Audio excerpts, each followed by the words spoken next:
What's up, y'all? This is Coach Lonnie of LONNIE'S Flatline Boxing. Man, I'm on my way to the gym. But you know what? I just had to make this video. I'm so sick and tired. And for all y'all, elders and my family and stuff like that, I'm about to get into a different form right now. I already know because I can feel it. So, sorry for the disrespect.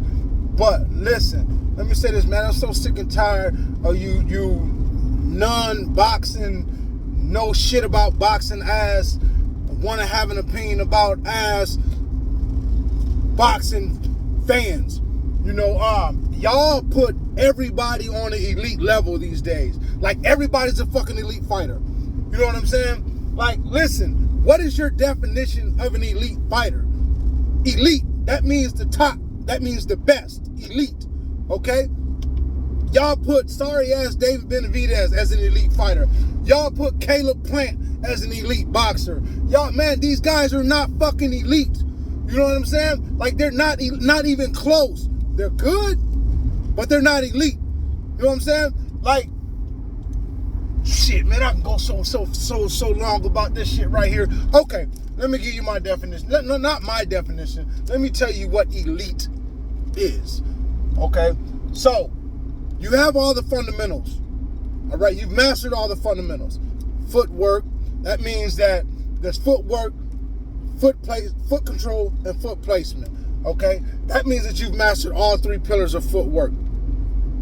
Whenever you move around that ring, you're doing what you're doing. You're never off balance. You're able to control the range. You never, ever trip over your feet. And whenever you get ready to do what you want to do, your foot placement is on point. You're never off balance. Okay, so that's just one aspect. Then we get to talking about defense. Your defense is good. You don't take a lot of punishment. You're not in there trading punches. Okay, let's talk about another thing. Controlling range and distance. If you're a taller fighter, you're not giving up your range, sitting there trading punches and slugging it out, making the fight harder than what it has to be. Okay, when you are against, and if you're a shorter fighter, you know how to navigate, move around, still make the fight easy without taking a lot of punishment.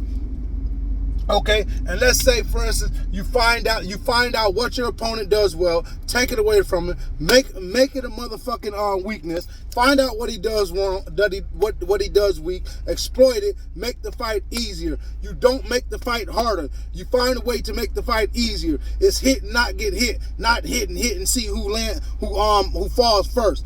Okay. If you do get in tight situations, you're able to maintain your composure, okay? Find out what you did wrong, make the adjustments, and continue to dominate the fight. We got fighters like Mayweather. For one, we can talk about the Shane Mosley fight when he got clipped, okay? Hey, he kept it tight, did what he had to do, turned around and make the fight easier. Andre Ward, when he fought Kovalov. Crawford, when he fought Gamboa. We'll even go back to Sugar Ray Leonard in them days when he fought Roberto Duran. He lost that first fight because he fought with his heart. Elite fighters don't fight with their heart. They fight with intelligence. Intelligence and then hearts. Intelligence wins fights, not stupidity, not bronze. Okay? We'll even talk about Canelo. Canelo's not an elite boxer. He's an elite boxer puncher. There's a difference, if you know the difference, because his footwork is horrible. He has good foot placement, but he doesn't have good footwork, okay? He has maintained his composure through adversity. Even though he didn't win every time, still maintained his composure adversity. It's not just physical, it's mental also. If you get in the ring and you getting whooped on, and then you start filing people, start doing stupid stuff and like that, that's not elite, man. That's not elite. For me, that takes you off my elite level right there. We'll talk about Tank Davis. For me, Tank was an elite fighter. Once he got in the ring with Lamont Roach and he ran into something he couldn't neutralize and he started throwing shoulder bumps, filing and stuff like that, no, you just killed it for me. You're no longer an elite fighter for me, because elite is up here too. It's up here first. It's up here first. You got to be able to maintain and compose yourself on an elite level if you consider yourself an elite fighter. You don't start doing stupid stuff and trying to foul people and coming outside of your composure. When Mayweather got fouled by Zab Zuda, everybody in the ring started acting stupid and ignorant. What Mayweather do? He went to a neutral corner and waited. He went to a neutral corner and waited. He didn't do anything stupid. He waited. started to fight back and got back to doing what he was supposed to do. Those are what you call elite fighters. You got good footwork, you got good head movement, you got good offense, and you can handle yourself in tight situations. Caleb Plant is not an elite fighter. He can't even fucking handle pressure. Pressure busts his ass every time. And when he's moving around the ring, there's times where he tripped over his feet trying to do fancy footwork. He's not an elite fighter. There's nothing elite about Caleb Plant. He's a good fighter, good boxer, but he's far from elite. There's only a few elite fighters, and that's all the way back through history. You don't have a lot of elite fighters. You got a lot of great fighters. You got a lot of elite fighters. Let's talk about Roberto Duran. Man, I can go all the way back. Let's talk. Roberto Duran was not an elite fighter. He a boxer. He lost against all the kings. I don't understand how he was a part of the 4 kings. He was not a king. He lost against Wilfred Benitez. He lost against Hagler. He lost against Hearns. He lost against Sugar Ray Leonard. Yes, he beat Sugar Ray Leonard the first time. Sugar Ray Leonard fought with his heart like an idiot. Came back, fought with his intelligence, made his ass quit. He lost against all the elite fighters back then. All right? And how do you consider yourself elite if you get in the ring at any time in your career and get tired? How is that an elite? Because elite ain't just getting in the ring throwing punches. Your training, everything has to be on point. That doesn't mean you never take an L. That's not what I'm saying. You know what I'm saying? What I am saying is all the above is on point. Period. It's just what it is. Pacquiao, to me, he was an elite boxer puncher. He was straightforward. He was a straightforward fighter unless you was a fighter that stood in the paint and then he created angles. But you've never seen Pacquiao fight off angles against someone that moved. He couldn't do it. He couldn't do it. And the last time when he fought Marquez, you know why he got knocked out? Because he got impatient. He got impatient, he stopped thinking, and he just went for the kill. Marquez and them were waiting on it. They said it themselves. They were waiting on him to make the mistake because he do it all the time. That's not elite. That's not elite. You got fighters that got people on the ropes and beating their ass, but guess what? They still maintain their composure. They still understand that this man is still a threat until the fight is over. And they go ahead and get him up out of there. They don't make stupid mistakes, getting stupid, not thinking, and going in there and sacrificing and causing themselves to get knocked out. That's not elite. Be patient, be first, be smart, be fluent, and if it don't make sense, don't do it. Those are all the things that create an elite fighter. So it's very few. It's very few. You have a lot of good and great fighters, but you have very few elite fighters. You guys today, y'all put too many of these fighters on elite level, and that tells me that y'all really don't know shit about boxing. You know what I'm saying? I'm a advocate. I am passionate about the sport of boxing, but I love the science of it. Period. So if you don't have all those attributes, to me, you're not elite. And even if you have all those physical attributes, but mentally you doing dumb shit, you're not elite. That's just what it is. Y'all put too many of these fighters on elite levels, and they not. And that just goes to show, that tells me exactly where y'all are when it comes to the sport of boxing. Y'all really don't know shit about boxing. You know what I'm saying? Y'all go in there and watch people slug it out and do all because he got good footwork against a bum-ass fighter. And then y'all placing people elite, and they ain't even fighting really no top-tier fighters. That's considered top tier. All right? Do y'all even know how they rank you best pound-for-pound fighter? Like, do y'all even understand how that ranking goes? You don't even get best pound-for-pound based on the level of competition you fight. That's not even how they rate you. If you get you a couple belts, a couple major belts, WBO, WBC, get you a couple major belts, and you continue to dominate the fighters that you fight, meaning that you can fight all cans. Roy Jones Jr., prime example, fight all cans and dominate, win in a dominant fashion, you will eventually get pound for pound, as long as you don't lose. Bernard Hopkins was a way better fighter than Roy Jones. Roy Jones, he was fun to watch. He was fast. He was explosive. You know what I'm saying? And he fought a lot of nobodies. Did he beat Bernard Hopkins? Yes, he beat Bernard Hopkins when he was green. Hey, he chose him at the right time. Same thing with James Toney.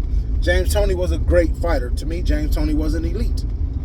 He was great. You know what I'm saying? James Toney took too much punishment. Way too much punishment. You know what I'm saying? And he wasn't disciplined. James Toney didn't go up to heavyweight by choice. James Toney went up to heavyweight because he lacked the discipline to eat and train right. And that's widely known. Joker coming to the gym, still hungover from the night before, disrespecting the coach, not training, only want to hit the heavy bag, only want to get in the ring and spar, don't want to do the road work. That's not elite to me. That's not elite. He had a lot of talent, but he didn't protect the gift. He was a gifted fighter that he didn't discipline himself in order for the gift to take him where he should have been. So to me, James Toney was not. Man, I can go so far on and on about when it comes to who's elite and who's not elite. I mean, these guys are not elite fighters, man. Y'all just looking at what a Joker do when they get in the ring, and that's subpar. It's what you do outside of the ring, inside of the ring, and how you do this right here. How you control this right here. This controls this, not this controls this. There's a difference. Y'all learn the sport, learn the science, and learn your emotions and understand what it takes to be an elite fighter. Because there's not many. There's not many elite fighters. What's the dude named, not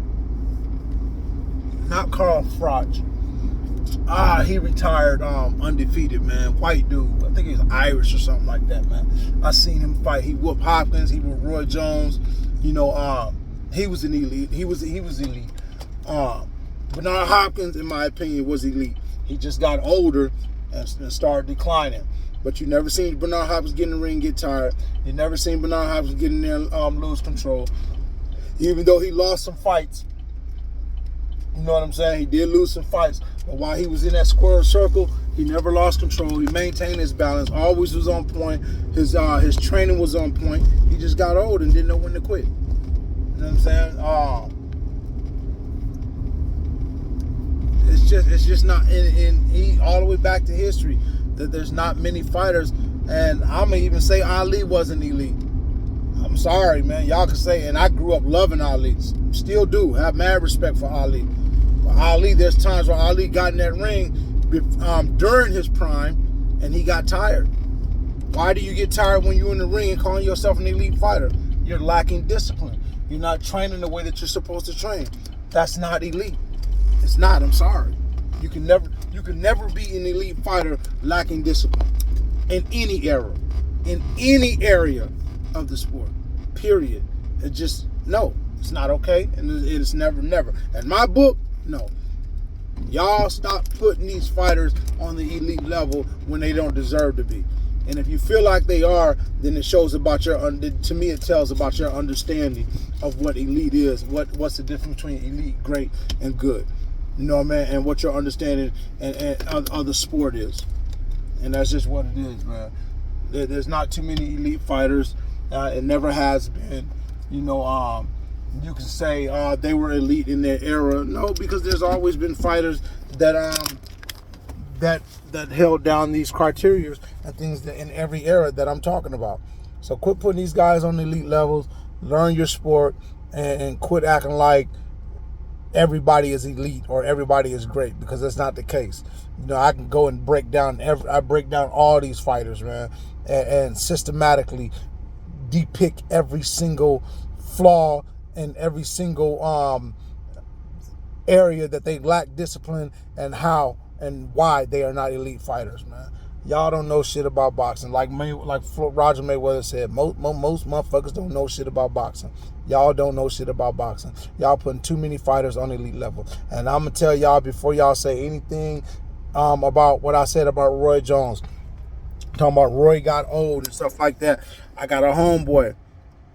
Name's Mario Stokes. You can find him on Facebook, Instagram, TikTok. Back in 99. When Roy was at the top of his game, I looked my homeboy dead in the eyes and I told him Roy is a bum.